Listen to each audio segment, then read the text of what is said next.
Discover the way to your perfect day.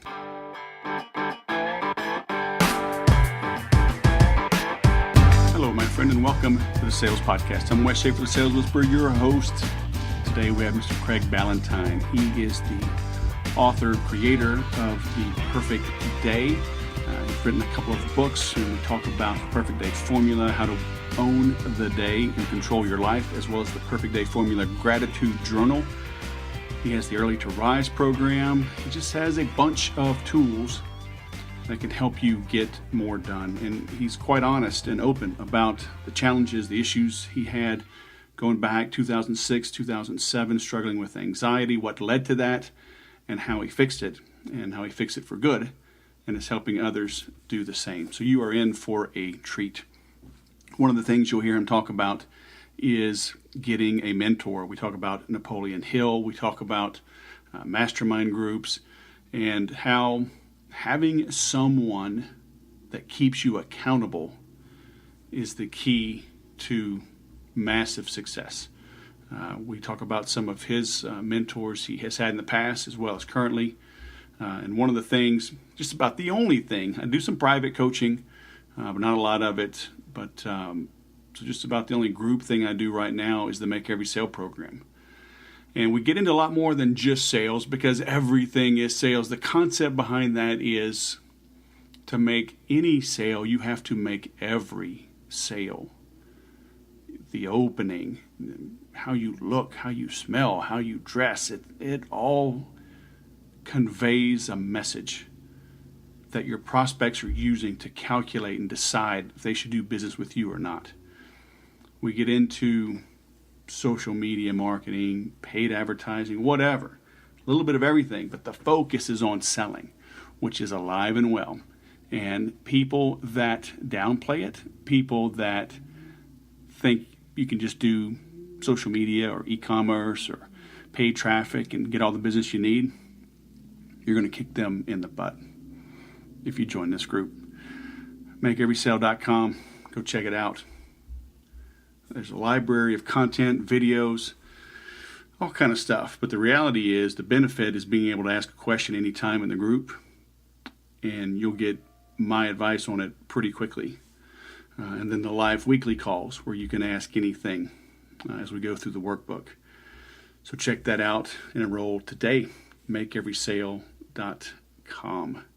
Now let's bring on our guest. Craig Ballantyne, thank you for sending me the Perfect Day Formula. And like I said before, man, you look just like your Facebook and Instagram ads, man. Welcome to the Sales Podcast. How the heck are you? I am great. Thank you so much. So I'd like to also say hello to my co-host, Kyle Sexton. This is our second episode together, back to back. How are you, Mr. Kyle? I'm doing well, Craig. I look forward to listening to what you have to say. Yeah, it's going to be a lot of fun.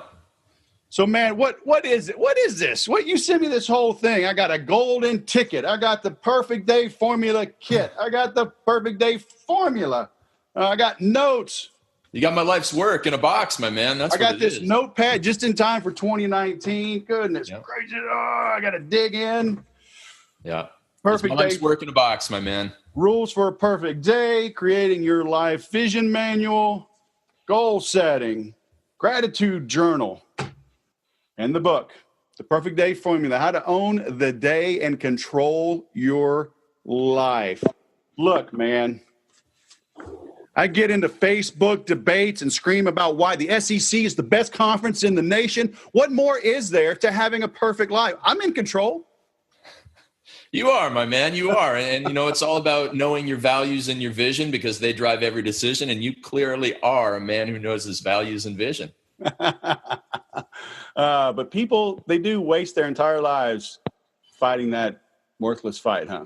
Indeed. Yeah. You know, it's all about, in the book, I talk about there's really two types of people, and it's proactive people and reactive people. And we want to be those proactive people who know what we believe in and are always moving ahead towards our very specific goals. Why do there seem to be more reactive people? It seems like people really are sheep. They're just looking to be led. They're looking for the latest fad. They say they're unique and they're different, but they're afraid to stand out and be different. Yeah, it's a very good point. And it's the path of least resistance, right? To wake up and hit your snooze button is a whole lot easier than to wake up, get out of bed on time, and attack the day. And so, humans, we're just wired with all these stupid human tricks, I like to say, one of them being procrastination, another being hitting the snooze button, all of these, easy button desires that we have. And so we have to step back, do the planning, do the preparation, put the systems in place so that we become very, very successful. How do we plan if we don't know what to plan? It's like, I want to be 20 pounds lighter. I want to be a published author. I want to pay off my home. But I'm in debt on my Honda Accord.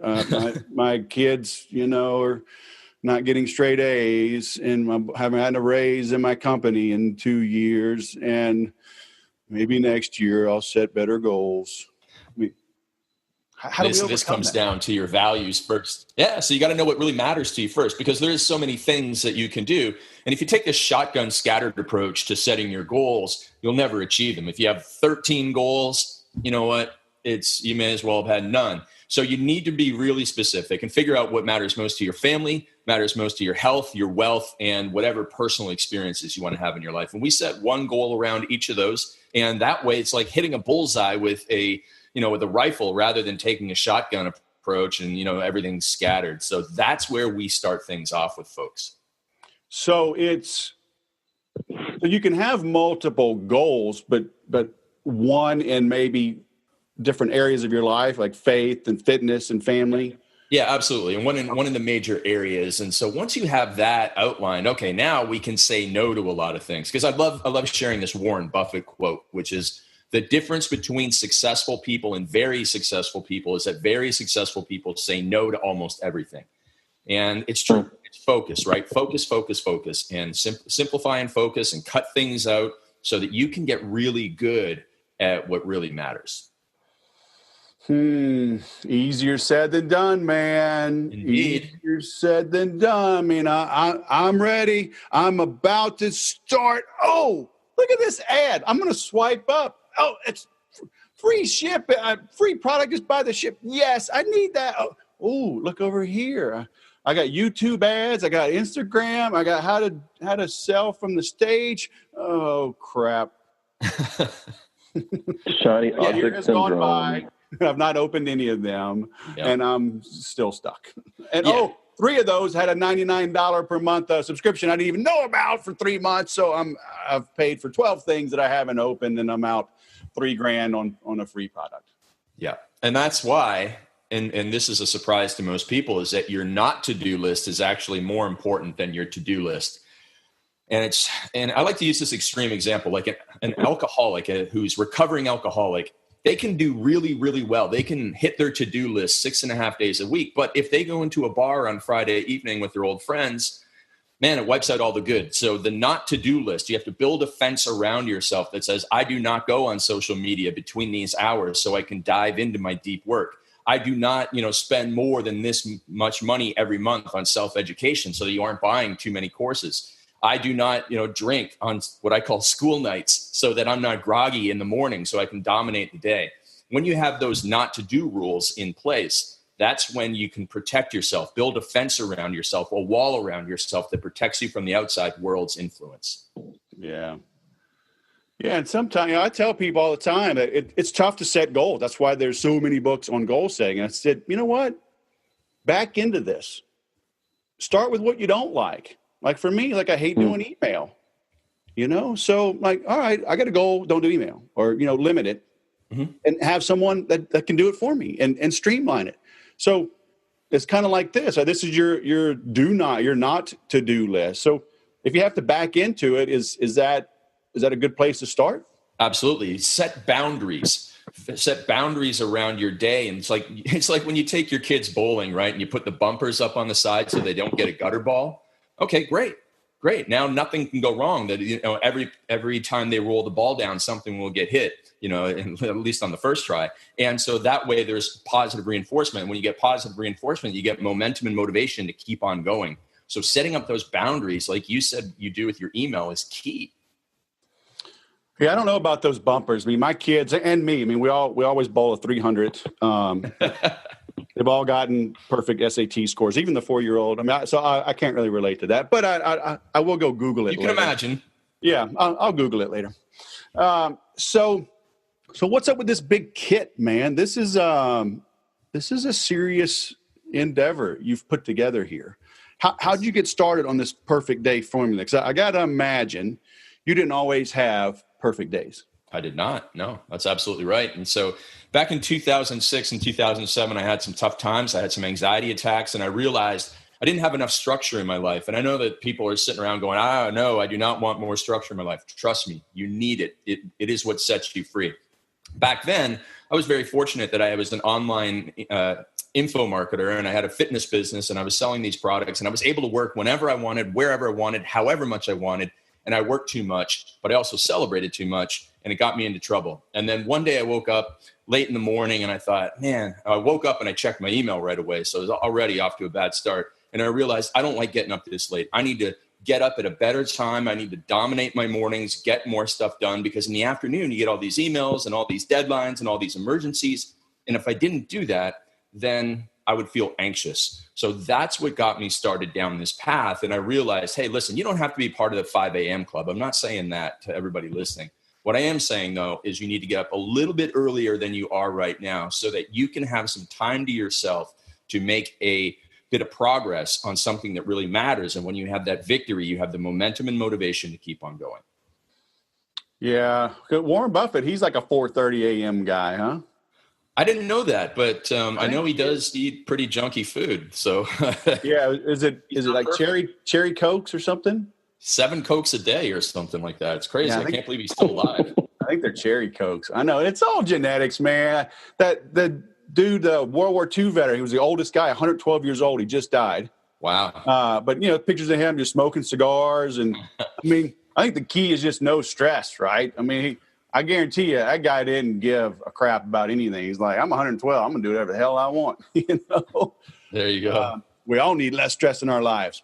Mm-hmm. So I do like that. I've just recently, because I get up early, but I've changed in my schedule, even though like I'm a little sleepy, but I get up, get going. And I like to read first thing before the distractions, before the emails come in. And because you're right, you just feel better when you get stuff done, but it's hard to start, right? We feel it's almost a guilty pleasure. It's like, well, I'm up, I should do more emails or get that proposal finished or whatever, right? We do this busy work. Why do we feel guilty doing the things that are good for us? I don't know, but I'll tell you this about in the mornings. I think most people should do stuff that is really important to them. And so I don't know if you're familiar with Stephen Covey's 4 quadrants, but in his 4 quadrants, the 2 most important ones to consider are urgent and important work, which is like checking email and putting out fires and responding to people, and non-urgent but important work. And I tell my coaching clients to spend their time in non-urgent but important work first thing in the morning. That might be reading to learn. That might be writing their next book. That might be practicing a sales presentation, but it's not checking email. It's not responding to text messages. It's not going on Facebook and looking at stuff. You have to get into non-urgent but important work, stuff that could wait till tomorrow. But if you want to build a legacy, if you want to move ahead in life, you have to be proactive and work on that stuff. So that's what I teach people to do first thing in the morning. Can we do it alone? Can we just get a book and just get better? Or do we need a group or even private coaching for some amount of time to hold us accountable to make the shift? Well, I'll tell you what, I can't. And so, I used to be a really bad speaker, really bad on my YouTube videos. So I have thousands and thousands of thumbs down on my videos on YouTube. But I also have videos that have been watched 3.5 million times because I became good on video. But I didn't get good on video on my own. I went to mentors and coaches, and I had this thing that I call the virtuous cycle, which is you figure out where you are right now in any skill, in any area of life, personal or professional. You go to an expert, you get feedback, they give you advice, you go and take action, then they give you feedback on that action, and you course correct. And you keep on going through that virtuous cycle loop. You get really, really good at something. And so it doesn't matter. Somebody wants to become great at sales. Listen, you got to get mentoring. You got to get feedback. You got to listen to your sales calls. You got to get improvement. And it's the same way with me becoming a better writer. I used to be not great at writing. Now I've written a couple of books that have sold over 25,000 copies each. 4.5-star reviews on Amazon, not 5-star, unfortunately, but, average of 4.5 stars. And it's all through getting better by getting coaching. Dude, my only 1-star review was from my mom. That's just not right, is it? I mean, what the heck? What's up with that? I don't know. Maybe you did not list her in the acknowledgments, I guess. I got to talk to her, man. That's just not right. Next book dedicated to her. And my dad gave me 2 stars. I mean, God, come on, man. It's a tough life. Man, no respect. What about if I don't have money for the coach that I need? What do I do? This is where you go back to Napoleon Hill's Think and Grow Rich, and he had this virtual mastermind in his head, which was kind of weird when I first read about it. But I thought, that works. So I call these, virtual mentors today. You start with somebody's book, whether it's a marketing guy's book or whether it's a salesperson's book, maybe like a Tommy Hopkins book you get for the library from free. You go on YouTube, you watch presentations from Brennan Burchard, Bedros Keuilian, whoever it is. You listen to podcasts, you make some money from those people. Then you go and you buy their $49 course. Then you make money from that. You 10X it, you go and buy their $500 course. Then you go and you finally can afford coaching. You just do something. You just figure out a way to do it. I mean, I was a poor, broke, struggling farm boy for a long time. And I managed to make my way here because I started with virtual mentors and eventually got to be able to afford coaching. Right. How do you find that balance? Because I agree. I mean, what changed me was getting a mentor. And my first one that I paid, it was $500 for some one-on-one coaching from a guy to learn some real estate investing. And I was nervous about that, but I knew I would learn. And then there was a local guy I would attend his workshops and stuff, and I still go to his things. And, and then there was a sales training coach that changed my life. But I've also kissed some frogs, right? I've joined some mastermind groups, overpriced, underdelivered. I mean, how do you find that balance and not fall into the hype, of joining something just for the sake of joining it? Yeah, that's a great question. I have these kind of 3 to 4 rules that I tell people when looking for a coach or mentor. I say, first, you want to find someone there who has been there and done that, who has achieved what you want to achieve. Second, you find somebody who shares your morals and ethics. And by reading their books, by watching their YouTube videos, maybe going to one of their seminars, it's really hard in this day and age for somebody to fake it. Right. Third, just like getting a plumber or a lawyer, you check references. If they've got a testimonial from somebody on their page, you say, hey, can I talk to this person? Or you ask them point blank, hey, I would love to talk to somebody who's been one of your clients. I have like a bunch of clients who have volunteered for that. So I send prospects to them all the time. And, I don't hold back on that at all. So with those 3 things in place, you're going to cut out 99% of the errors. And once in a while, you just might, at the end of the day, you still might not be a good fit, but in most cases you will be. So for everybody looking for somebody, that's how you do it. Yeah, good. I like that. And I urge people too, that it's like, we all need help. We just don't all need platinum help. Maybe start with the bronze or the silver. Sure. Because I see people, I think they become professional attendees. Professional mastermind joiners. Yeah. Because I think they can hide. It appears that they're doing something, but sure, they're really going to the thing is the action, right? That's the victory. I've gone to the meeting. Yeah. So it's just staying after it. So this was kind of self-imposed, right? You're talking about was it a good time for you to make this change? Because you're doing this in 06, 07. So right around the corner, the Great Recession comes. So was it fortuitous for you? Were you kind of inoculated against it because you had a path and some processes in place?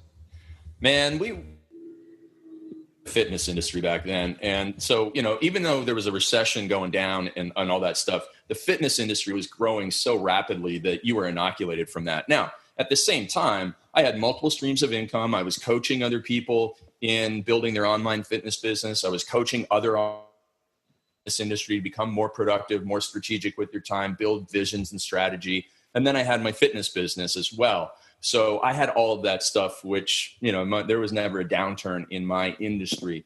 But at the end of the day, I didn't also have that stress because I was waking up. I wasn't worried about things. I was waking up going, okay, this is what I got to do, because I had my planning and preparation cycle that I use and share in the book.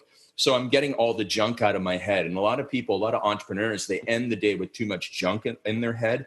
And when you go through that kit, you'll find this little exercise called the brain dump that is very helpful no matter where you are in life, whether riding the high or falling down on the roller coaster. And it's a way to get all the junk out of your head at the end of the day so that you're able to sleep well at night and wake up and know what to do the next morning.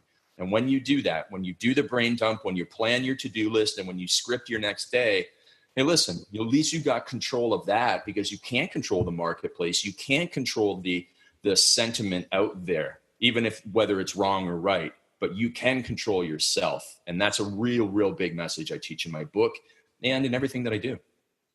Yeah, you're supposed to send me the 3 guaranteed exercises to a 6-pack abs, right? I've been looking in my inbox. I haven't seen that. Can have your people send that to my people? I will send that to you. Hey, listen, you go on YouTube and find all my videos. All my secrets are out there. I retired from that industry.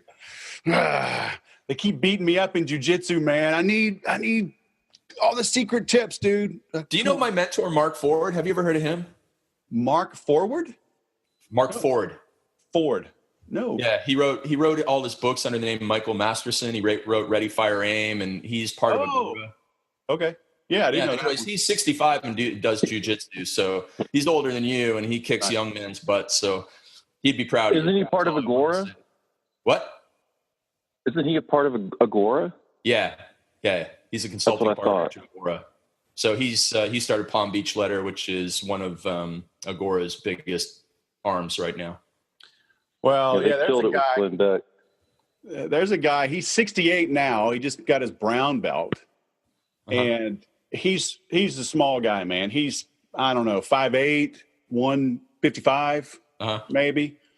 Ripped to shreds. Great shape. Retired dude. Does jiu-jitsu 3 days a week. He lifts 3 days. When did he take it up? He started at 61. Wow. Okay. And my first day training, I'm 6'2", 230. Yeah. I'm not a small guy. Dang, you are big, dude. And this guy, so in jiu-jitsu, right, you learn to fight from your back. So it's strange, right? But it's reality. You end up in the ground in a fight. And so when a guy wraps his legs around you, it's called being in their guard. So you can get your legs around and use your core. You can pull them and move them around. You still have your hands. Well, I could not get away from him. That dude locked on to me, right? I'm 20 years younger and 80 pounds heavier almost. And I'm like, I couldn't get away from this guy. And I'm like, okay, I either need to quit so nobody ever knows this happened, or I'm joining until I learn to do that to somebody 80 pounds bigger than me. I mean, it's crazy, dude. But I love it. And you know what? And it's taught me so much just about business and in life, because it's every day you lose, right? And it took me literally a year and a half. I've been doing this just 2 years. It just really hit me, because we always say there's no failure. Right. You either win or you learn. Yeah. And I would say it, but I would get butthurt, man, if somebody younger, smaller, older, less experienced, like a white belt, taps me out. I'm like, oh, I'm a blue belt. That shouldn't happen. But it's like, I really don't care anymore. Right. Because some guys will stick to what they know so they can beat that white belt. Mm-hmm. I'm like, I know I can beat them 9 times out of 10 because I'm bigger, more experienced. But I got to try something new. If I don't try something new, my game won't expand. I won't grow. But when I try something new, I put myself at risk. And maybe they're immature and they go bragging, yeah, I got Wes. I'm a little guy. I got Wes. Like, I really don't care. But it took 18 months of getting pummeled for that to internalize. How can we do that in life, though? I mean, that's the virtuous cycle, man. That's exactly what I described before about me being really terrible at video. Is you're getting the same thing in every session, right? You go in, you get expert feedback. Well, you get expert teacher, right? Then you go and act, and then you get expert feedback from the action, but also from your coach, also from the opponent. Next time you become better, 1% better every single day over the course of years, 365% better. Well, yeah, it's more than that because it's compounded, right? There you go. So it's probably 500% better. With math over here. Yeah, baby. Compound interest, what Einstein called that the eighth wonder of the world. There you go.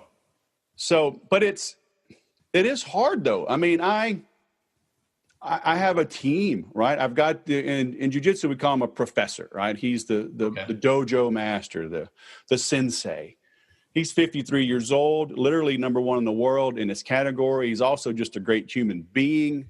Mm-hmm. And guys and gals that look after each other. But I was fortunate to find this group, right?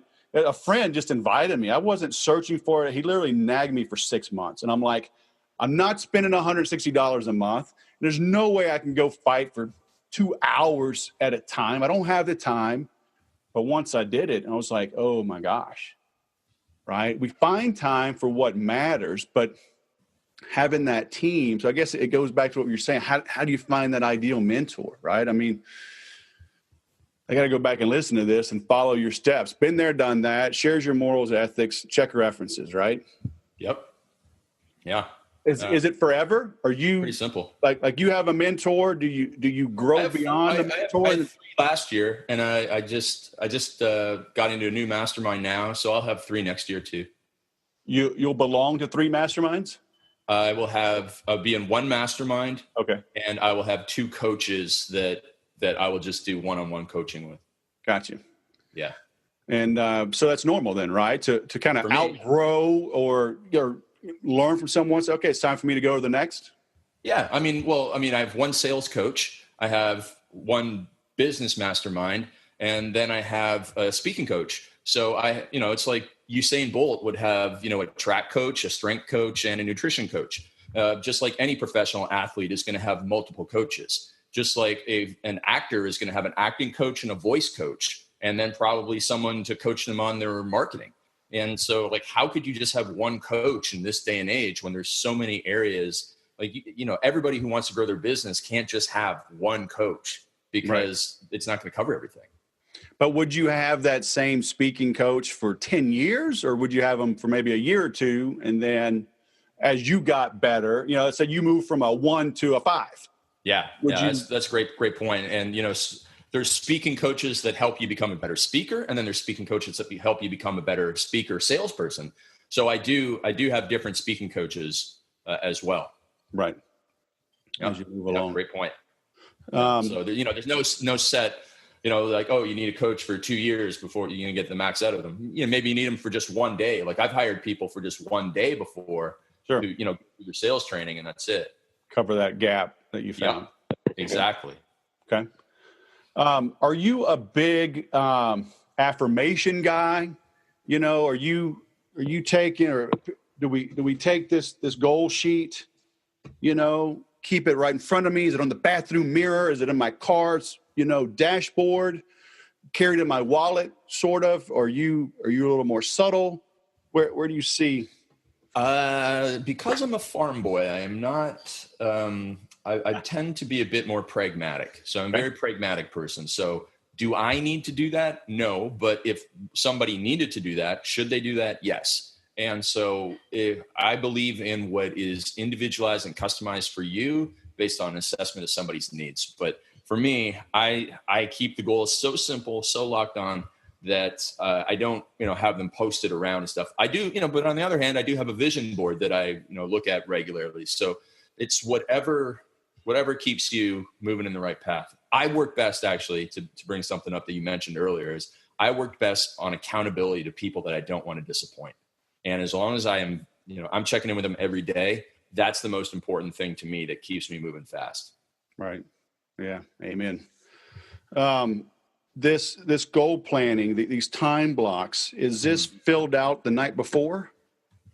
Yeah. The way that I do it is generally you should know what your big blocks are going to be in general. Like, you should know, like, hey, my Monday is going to be, I'm going to have a deep work block first thing in the morning. Then I'm going to have a block of meetings in the afternoon. I'm going to do a block of meetings again. Then I'm going to do, some some podcasts or something, and that's my Monday. And then the night before that, you put in what you're working on in your deep work and what you're, who you're talking to in those meetings. So that's the way I like to approach it. First, we plan out the week in general. Then we plan out the day in specifics. So when you're planning out and scripting your day the night before, you're writing down what you're doing every hour on the hour sort of thing. And what most people neglect to do, and leaves a big problem in their lives because they get overextended, is they don't put end times in meetings and phone calls. And so they go on forever, and that eats into other productive times. So make sure that you're using end times in all of your meetings so that, and people know in advance, like, hey, this meeting is going to be 20 minutes long because you're super busy. I don't want to waste your time.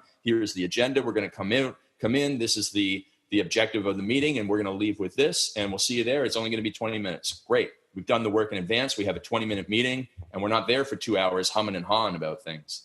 Right. Most meetings can be a lot shorter. Exactly. If they need to be held at all. Yeah. So, because it sounds kind of like what I tell my clients, like sales managers, you manage activity and pay on results. Okay. I see people, I got this 10-year goal. I'm going to donate $100 million to my alma mater, man. They're going to name a wing after me. And it's like, okay, what are you going to do in the next hour before lunch? Call some people, So you kind of answered that, talking about like with your time blocks and stuff, but how much big goals do we need versus smaller blocks to really get to those bigger goals?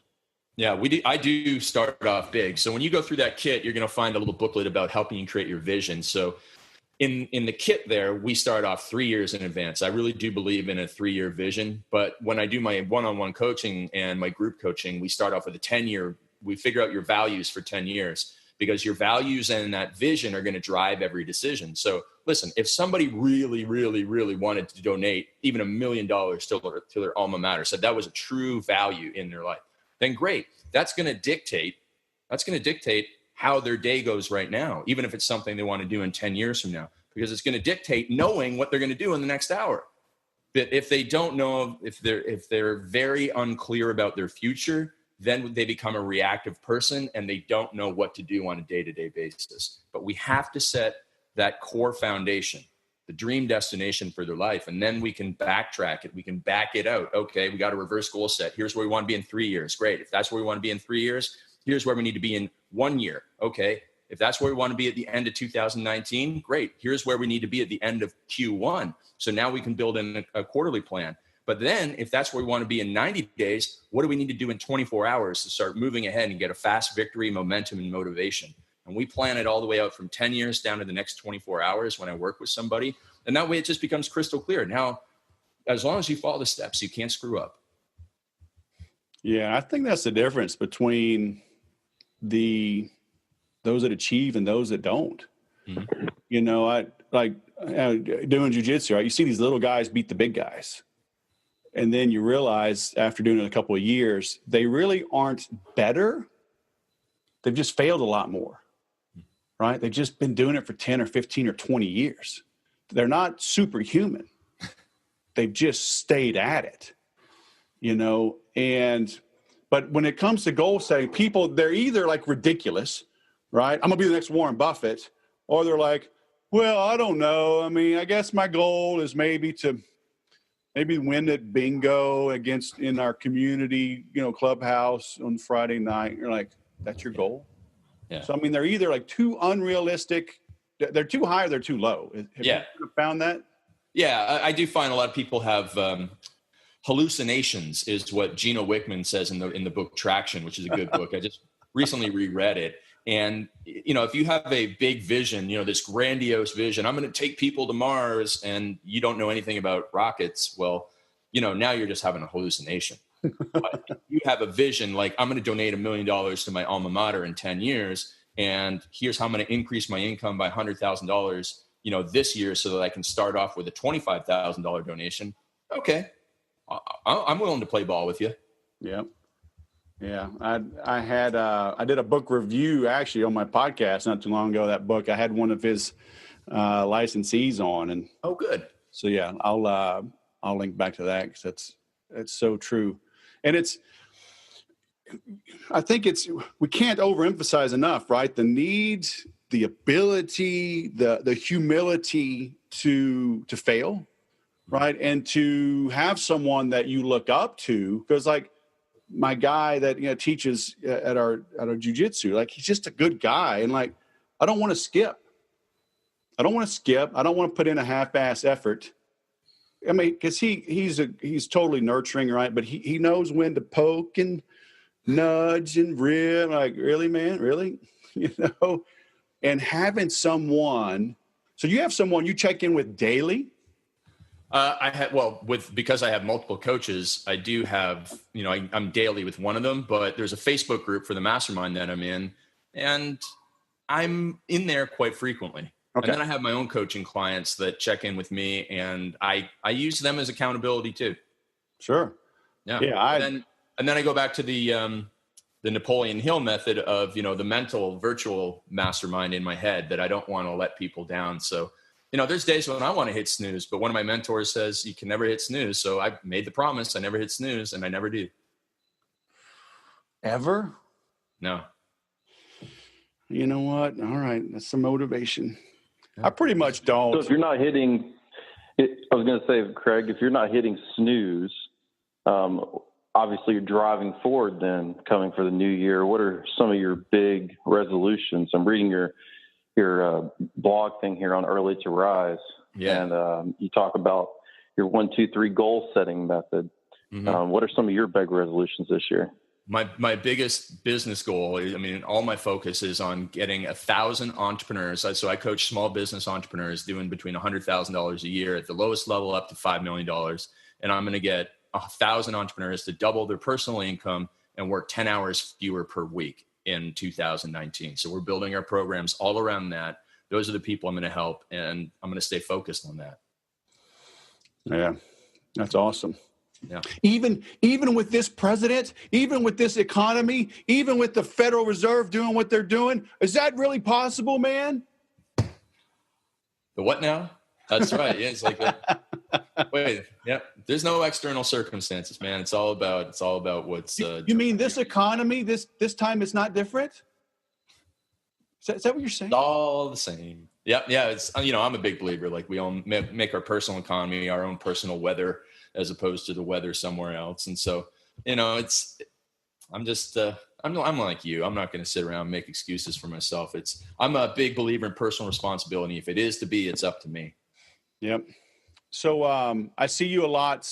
I see your advertisements. Is Facebook still the place to be? I see your stuff on Instagram. Is there an emerging place for paid traffic that you're seeing might be new in 2019? Now we're all Facebook ads is what performs the greatest for us. Ironically, we sell a course on Instagram, but about you making money on Instagram, which you can, but we don't really do a lot of paid traffic on Instagram. So we're really using the Facebook ads right now. We'll probably do a lot more Facebook Messenger and chatbot stuff in 2019.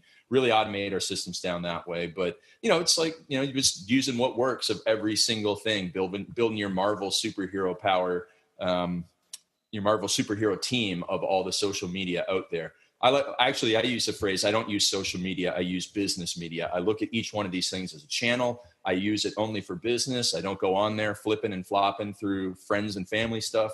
If I want to catch up with friends and family, I do it offline. And then the last thing I say is that I still haven't figured out LinkedIn, but I think LinkedIn is going to be an absolute massive opportunity for more and more businesses and people this year. For everything from the fitness world, I have clients that get all of their personal training clients on LinkedIn. It's crazy. And I think it's an underused tool, but not for ads. It's too expensive. Yeah, there's potential in everywhere. Really, you just gotta learn the language, right? I love it. Potential in everything, everywhere. Doesn't matter if we're talking about ads or we're talking about success. Anything. Yeah, that's a good way of putting it. Well, I love the business media. Kind of like a drug dealer, right? You can deal in it, don't take it. Don't use the product, right? Which is what social media has become. Yeah, my friend Joe Polish says you use social media, but don't let social media be used on you. And that is so true. Yeah. Joe's a great guy. Yeah, he's just an awesome dude. Have you had him on the show? I have not. I personally know Joe. So oh yeah, he's great. He's a go-giver, man. Real go-giver. I've known that guy for over 12 years, and he's really inspired me. He's just a teaching tip. He's one of the most connected people I know, probably like in the top 3 connected people I've ever met in my life. And he just shows, like, if you just build a network of amazing people, you can have anything you want in life. Because, if you're connecting like a person who's worth $100 million and a billionaire, and they help one another, man, like, your life is going to be so much easier. And so that's what Joe has pretty much done. And I was in his mastermind group for the last 2 years, moved on from it. So, you were talking about when is it time to move on? I decided to go something into much more specific needs that I had. But Joe's basically made a career out of connecting people. And he's just such an awesome guy for doing it. And it's a big, big lesson for everybody listening. Grow your network, help other people, read the book, The Go-Giver by Bob Berg, and install that mindset, and you'll be much better off. Yeah, I've had Bob on a couple times. Bob, he's a great guy. Good guy. So where do we send people to learn more about you? I've got your name, right, .com, Craig Ballantyne with a Tyne. Yep. We mentioned Early to Rise, but where should we direct people? You know what? Let's have people just get my book at freeperfectdaybook.com. It's one of those beautiful free plus shipping offers. This one is actually worth your time. So go to freeperfectdaybook.com and listen. If you're hanging around Instagram, that's where I can show people how to use it properly. And my Instagram is Real Craig Ballantyne.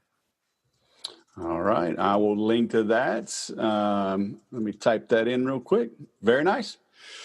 Right. We will send people there. And thanks for scheduling, man. Thanks for making time here as we end 2018. But you'll be one of the first couple episodes going live in early January 2019. So that's awesome. It's been great catching up with you. All right. Thank you so much, sir. Thanks, Kyle. All right, man. Have a great day. Yeah, you too. See you guys. Take care. As always, I told you, you're in for a treat. Craig's a really good dude. I've followed him for quite a while. He sent me that big care package. If you are listening to this, you can't see it, but I mean, it's a kit. It's a full-blown box, totally branded. Just an excellent job. He advertises like a pro. He's just a good dude, helping people grow their business. So I hope you got a lot out of that. We talked about his how his lack of structure led to his anxiety attacks, and you see that all the time. Idle hands or the work of the devil, right? Something like that. We learned as kids. Get busy. Have structure. Have discipline. Accept responsibility. Those things help you get stuff done. They're not restrictive. They're actually very freeing. The analogy I always use, people talk about faith and religion and Christianity and, the 10 Commandments, the Catholic Church, just a bunch of thou shalt nots. It's like having a car, right? We have a Toyota minivan. It says use unleaded gasoline. Another way they could say it is thou shalt not put in diesel. Is Toyota trying to limit our abilities? Are they trying to limit our usage? Are they trying to enhance it? Are they trying to extend our range and help us get the most out of that vehicle? So by having guidelines to work within, parameters, it helps us get more out of it. And it's the same thing in your life. You have some parameters, have some structure. Don't put diesel in an unleaded car. My Porsche says put in the high octane. So they're all different. So have some structure, okay? Have some discipline. And you know what? It's tough to do on your own. That's why he has mentors. That's why I have mentors. I'm recording this on Monday, January 14th, this intro and outro. And I was sore and tired today. I went to jiu-jitsu. We did 45 minutes of sparring. Usually we do 30 or 25. And I was like, oh, man, I'll get 3 in and go home. So I was sore. I was tired. Getting back in the gym, man. I'm doing more squats, a lot more. It's not heavy anymore. It's heavy for me now, but heavier weights. Getting back into it, man. My legs are sore. My butt's sore. My back's sore. But because I've got a good team, I did all 45 minutes. And actually, after the first one, got warmed up, I had really good training. I would not have had good training like that if I was doing it alone. What are you doing in your business? Why do you not have enough faith and confidence in yourself to invest in yourself, to invest in a program or private training from someone that's going to hold you accountable? How many things are you going to subscribe to? How many webinars are you going to attend? Hey, let me give you a hint. They're all selling something. Find something that you need. Find someone that resonates with you and jump in. In this episode, we talked about having your not to-do list. You need to not subscribe to everything. You need to not attend every webinar. You need to not read every piece of junk mail that comes across your desk. You need to focus. When you have someone holding you accountable, you'll be surprised what you get done. It changed my life when I hired my first coach. It was 2002 time frame, helping me in real estate investing. Hired a sales trainer coach in late 05, early 06. I became his first licensee the middle of 06. $10,000 back then. $500 a month, then going up to $1,000 a month. Some people would say that's ridiculous. I mean, you look at, here we are 13 years later, that would be about 15 grand a day. So was it worth it? I don't know. You're listening to me. So I think it is. But, I had the faith in myself. I had the confidence in myself. I knew what I needed. I needed that specific, precise help. And that's what I got. And I grew. And I made a lot more money. So I'm offering a similar opportunity to Make Every Sale program.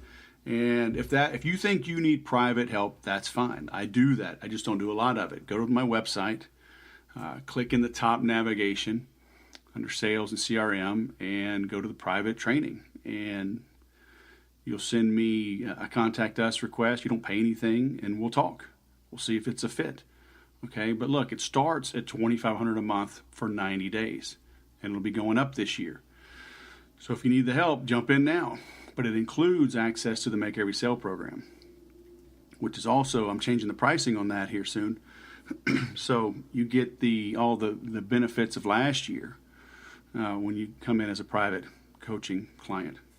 So check that out. But otherwise, go to makeeverysale.com and invest in yourself. You'll be glad you did. Now go sell something.